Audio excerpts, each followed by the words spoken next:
landscape of this game. And with this being so dangerous, potentially being the last game of the match as well, I think RRQ definitely have an ace up their sleeve with the jungle Direbath right here. All the sustain, and now a lot of fighting power for the first few turtles. Let's see if this actually plays out well in their favor. That's a debut pick for Irad in MPL ID Season 13, that Direbath in the jungle. But the fate of the kingdom hangs in the balance. The fate of the kings of kings are grappling at straws as they look to get a victory, to force a game number 3 if they still want their playoff run to come alive. So much pressure on the hands of RRQ right now. Let's see what they can do in game number 2 of this best of 3 series. We haven't seen this Direbath jungle in a long time, with a concussive blast as well, by the way. Trying to get even more clear available. And on the side, Clay also with the Faramis, he's going for the lethal ignition, so you have to watch out for that extra bit of damage. And for Onic, it's just all quantum charges, man. They want to go fast, they gotta go fast. And finally, CW, knowing that's gonna be an even tougher lane against potentially the Mathilda as well, goes for the tenacity for an extra bit of staying power, whereas Kyrie stays with the same build. Bit more damage, a bit more sustain. It's like a good balance between both, but he will suffer when it comes to the wave clear. So we'll see if Irad can take advantage of that. In game number 1, it didn't seem like it was too much of a problem. But with the Direbath in the jungle, is there an effect? I mean, we do see that Irad is a little bit ahead of Kyrie. He's still level 3, almost at level 4. Meanwhile, Irad has reached that level 4 point. But he just has a difference in the clear speed, in the threat for the burst, especially in the gold lane. Now that it's not a Baxia, it's just a hero with a lot more damage available. So it also shreds. So if Skylar and Brusco make the play together, oof, it could have been very dangerous. But no, it is cancelled by CW. That was interesting. So I'm just looking at the little interactions here for the new model mechanic. Up top though, Mlbb going in for some damage. Clay already very low, and ooh, that pullback could have had very tragic results. Mlbb level 4 with Sans as well. Clay with level 4. Sans really stealing that Nether Realm. Irad jumping into the back with the penalty zone as well. Mlbb gonna be caught in the damage. Appraiser's wrath from the Turtle Pit, and that's Mlbb who falls as first blood. But the Turtle will be secured as Keyboy gets out with the vengeance. Turtle traded for kill. Who was it worth it for? I think it's still, in a way, worth it for Onic. They are the ones who are trying to go for a bit more of a balanced composition. So the fact that they were able to get the turtle, despite going up against a NetherRealm, a Mathilda, it's a small victory. But I think Onic has a ways of making small victories start to snowball, start to kind of assist each other. And look at CW. Is finding ways to make this... Even Brusco can't say much when Keyboy goes in for the roam as well onto the Arlet. But meanwhile, the rest of the members already harassing Irad in his own jungle too. The Appraiser's wrath used up early. There's some strike as the Shadow Stampede pulls him forward. Kyrie still with the Retribution, but now Irad jumps in. A good final slash to disengage with the Circling Eagle. Now with the Guiding Wind, bringing Irad back to Keyboy. A stun to cancel, to disengage once again. And a good win for Onic. Purple buff for nothing. The issue right now is RRQ. They're spending a lot of resources defensively. So when they try and go in aggressive like that, it's usually after. And Onic have kind of secured their route, their way to go out, their escape routes, technically. So you're looking at all these fights. RRQ can win it, but they really can't find the fight. They can't force Onic to stay and, you know, fight them in the middle of the ring. It's really tough. CW still harassing. Look at Skylar's HP right now. He does get some help through from Brusco, but he's been completely zoned away from the turret. That's a full gold plating given to CW. He's going to lose out on several gold wagons as well. A lot of gold there. Fortunately, he is able to actually make his way back, and all the plating is taken away by CW. Let's see the items here. It's really a 1k gold lead. Not really the start that I think RRQ were looking for. Sanity zone. On the Sans, he has another round. Flickers out to safety, circling Eagle, knocks him up as Kyrie goes in for the taunt onto Dawn. Now 2-man knockdown strike, that's 2 times. On him, Abyssum strike, and Arad wins out the Red Tree battle. Dawn jumps in on the Sans, but the finals, not no Sans! He gets done just barely! Clay with the Ghost Burster takes him out. An all-out win for RRQ for now. A kill and a turtle to their name. Wait. Was Irad already level 7? Or was he not yet level 7? Because he was a level below the last time I checked. Was it a change in the last few moments? Because that was a huge win. CW now in trouble. Very low. One last hit should do it. He pops into Inspire, but it's not enough. Skylar gets the kill in the bottom lane. And yes, Eterna, Irad was level 6, and then he got the turtle. That's what leveled him up. Wow. Small, again, big moment there for RRQ. Immediately just going online in multiple lanes, not trying to push the tempo back and swinging all the priority back to Skylar on the Bruno. Probably trying to get him to snowball even more. That will be the ideal condition right here. But it's the same idea. They want to go for a big fight.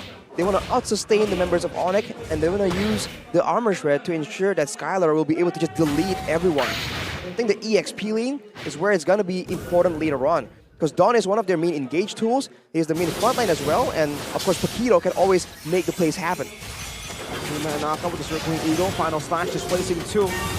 No initiation. Appraiser's wrapped to sustain back from the Abyssum strike. And in the bottom lane, a bit of a battle again. 1v1, a duel. And Skylar is now ahead.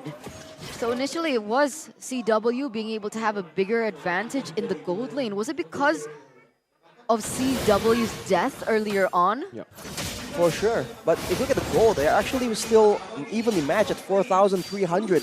The highest claw power spike, though, is what Skylar is enjoying right now. Like we talked about in the previous game, he needs to try and use it as much as possible before CW gets his own power spikes, because later on, the Melissa will be able to output more damage to more people at the same time. And now this is where things get interesting, because both of these teams are going to be vying for the next initial objective. Irad, though. CW dashing away from the penalty zone. Keyboy in the back doing some damage as Dawn is there. Another round plays down. Irad already very low as Lupin now pops in the knockout strike to go back and displace them once again. Muddle plays down on the 2. Clay and Dawn taking some damage as CW is still in the back, free hitting, has the go away, has the Inspire. We're still waiting on a good time to engage. 2-man circling Eagles. Keyboy gets brought back, but has the Vengeance to sustain just a bit. That's a red tree from Kyrie as Irad is all low, now pinned down by the go away too. Sans picks up the kill. 1-for-1, Keyboy for Irad, but a turtle is secured by Onic as Kyrie continues this chase. Now onto Dawn, who goes and retreats back to his tier 1. Kyrie on the purple buff, RRQ very low. Sans in the mid lane alone. And CW trying to capitalize on this in the bottom lane to take a tier 1 for free. He's solo on mana, and yet he's still being very aggressive. Kyrie now onto Dawn. He doesn't get caught out just yet, but he is going to be able to take away that buff from RRQ. That was a 1-for-1, but Onic was able to secure that neutral objective. So that's a 1.2k gold lead for Onic. We do see Skylar picking up another item. The Berserker's Fury, that's, I think, the faster power spike he can enjoy over the other marksmen. Now it's going to be critical. They tried to use it to fight earlier, but now, just making a play towards Lutpi here, without any setup. They're just trying to brute force the tower take. Shots, another knockout strike, and another jab in front. Displaced though, Shadow Stampede brings him back now with the final slash. Oh, Lupin gets a shielding, a missile strike dodged away from Keyboy. Wow, with the vengeances.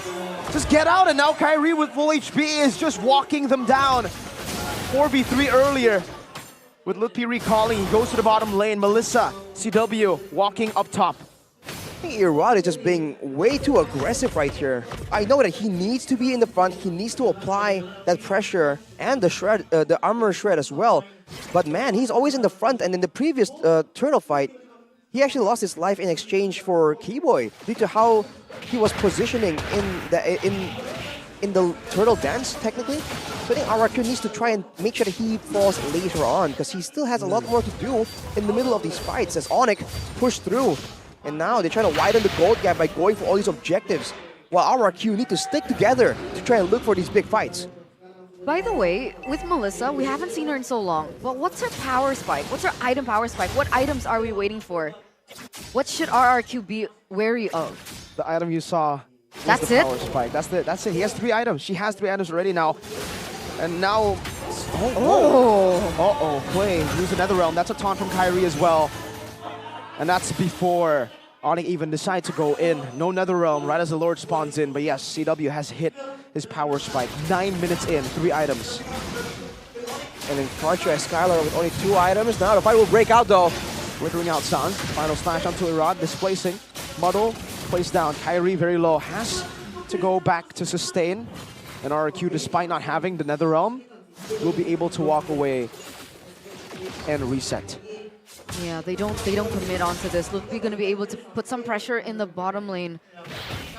But luckily, it's the bottom lane, so they are going to be able to access it very quickly. Dawn versus Mlbb right now. Paquito and the Terizla. The Paquito should have a better time in the far lanes. He should be more mobile, and as you say that, Chuna, he does make his way there because it was pushing for RRQ. Oh, look at that! Now with the go-away plays down, a Mism strike, getting rid of the Netherrealm, but CW is caught in the midst of it all. That's another strictly eager to displace him. CW still doing damage as he survives all the way in the back. Now it's Mlbb, who flickers forward, gonna go for the assassination on the Skylar, but he has the sliding tackle to escape. Irad taken down, and Onic have won the prolonged team fight. Now it's Mlbb in the back still with a knockout strike. Keyboy trying to run away, a strictly eagle to knock 2 up. Kyrie there, and Sans picks up the double kill. How? At risk again, that's a dash forward. A terrified Keyboy with a conceal. One last shot is all he needs, but Skylar's 9 tackles to get him. Oh, Keyboy! Still able to assassinate one. Now Mlbb with a knockout strike with the shielding as well. One last shot should do it. Sans! Capitalizes on Mlbb's distraction, and meanwhile, Kyrie and CW stay busy, takes the Lord. How can you be that well coordinated? And how do you lose only one person in the midst of all that chaos? Clay? Bonked to death. Waka King is what they're playing right now. And they're playing it good. They're just in sync so well right here. And it's so unfortunate for RRQ that everyone that got low in that fight survived with a sliver of HP. Meanwhile for RRQ, they were so desperate, so intent on getting more kills right there. They went and risked it, but unfortunately they lost even more members. Now at a 7k gold lead, with Onic showing they can beat RRQ despite the Netherrealm, despite the Mathilda difference. They are marching down towards RRQ's base with the Lord.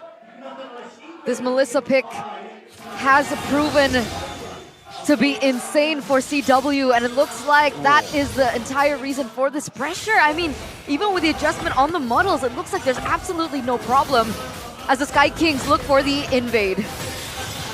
Well, let's see now. The Muddle zoning them away. They don't even need any of the frontliners to walk on forward. 2-man knockout strike. This is zone again. Penalty zone to the back by Dawn, and now the strictly eagle. Everything Netherrealm plays down as they go away as well. Pins them all down. CW with Inspire, reduces the strike. CW dodges away. Calvin would not get out, and RRQ all get baited by that one man. Now they're stuck in no man's land. Now it's Clay next to fall with a vengeance. Keyboy displacing Brusco, taunted up, locked down, and Kyrie takes him out. Skylar, one last man standing. The Crown Prince stays alive, but the kingdom fall. Mlbb takes him out. 2-0, clean sweep. The Empire crumbles.